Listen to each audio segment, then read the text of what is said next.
नमस्कार, आपका नए और प्रेस वीडियो में हार्दिक स्वागत है। सभी पेंशनर्स, केंद्रीय कर्मचारियों और राज्य कर्मचारियों के लिए 31% डीए को लेकर बड़ी खुशखबरी।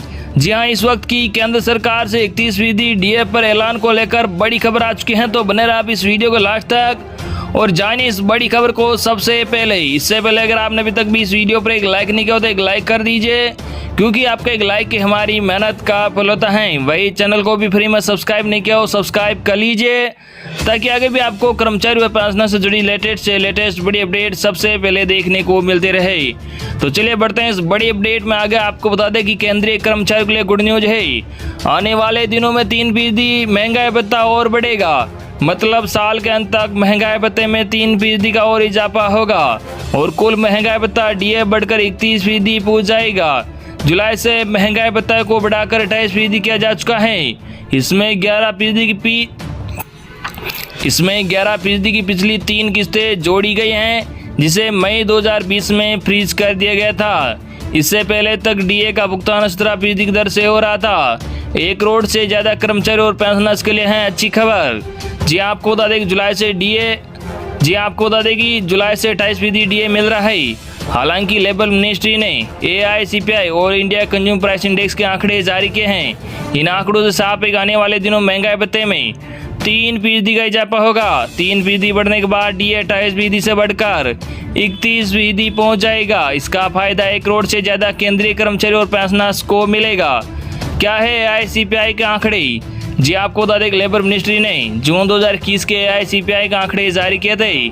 इसमें इंडेक्स 1.1 अंक की बढ़ोतरी हुई है, जिससे 121.7 अंक पर पहुंच गया है। इससे डीए में 3% की बढ़ोतरी होगी।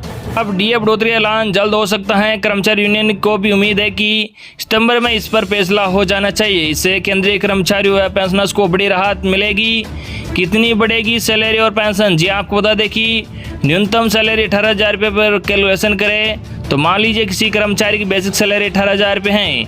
नया महंगाई भत्ता 31% होगा 5,580 रुपये। अब तक 28% महंगाई भत्ता के हिसाब से आपको 5,040 रुपये मिल रहा था। कितना महंगाई भत्ता बढ़ा? तो 5,580 में से 5,040 रुपये को घटाने के बाद 540 रुपये की बढ़ोतरी देखने को मिलती है। वही अगर सालाना सैलरी में इजाफे की बात की जाए तो 540 को 12 महीने के हिसाब से गुणा करने पर 6,480 रुपये आपको बढ़ोतरी देखने को मिलेगी। वही अगर अधिकतम सैलरी पर कैलकुलेशन किया जाए, मान लीजिए किसी कर्मचारी की बेसिक सैलरी 56,900 रुपये है। नया महंगाई भत्ता 31% होने पर 17,639 रुपये आपको प्रति महीना महंगाई भत्ता मिलेगा। अब तक महंगाई भत्ता 28% के हिसाब से आपको 15,932 रुपये प्रति महीने के हिसाब से मिल रहा था। कितना महंगाई भत्ता बढ़ा? इस प्रकार से आपके महंगाई भत्ते में 1,760 रुपये की प्रति महीने बढ़ोतरी देखने को मिलती है। वही अगर सालाना सैलरी में इजाफे की बात की जाए तो आपको 1 साल में आपको 20,484 रुपये का फायदा मिलेगा। ये अनुमान के आधार पर सैलरी है। इसमें HRA जैसे अलाउंस जुड़ने के बाद ही फाइनल सैलरी बन पाएगी। दूसरे अलाउंस में भी मिलेगा फायदा। जी हाँ, आपको बता दें कि केंद्रीय कर्मचारियों के लिए सितंबर में सिर्फ महंगाई भत्ता ही नहीं बढ़ेगा, बल्कि दूसरे अलाउंस भी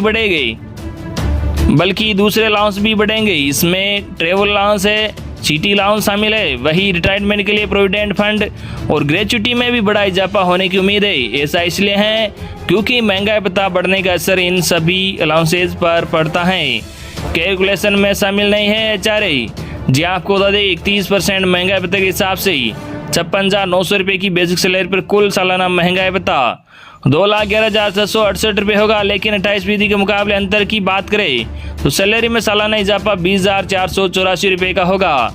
हालांकि फाइनल सैलरी कितनी होगी इसका कैलकुलेशन HRS में दूसरे भत्ते जोड़ने के बाद पता चलेगा। ये आसान कैलकुलेशन सिर्फ एक आइडिया के लिए ली गई है। तो ये थी आज की लेटेस्ट और बड़ी अपडेट जो हमने आप तक पूछा है।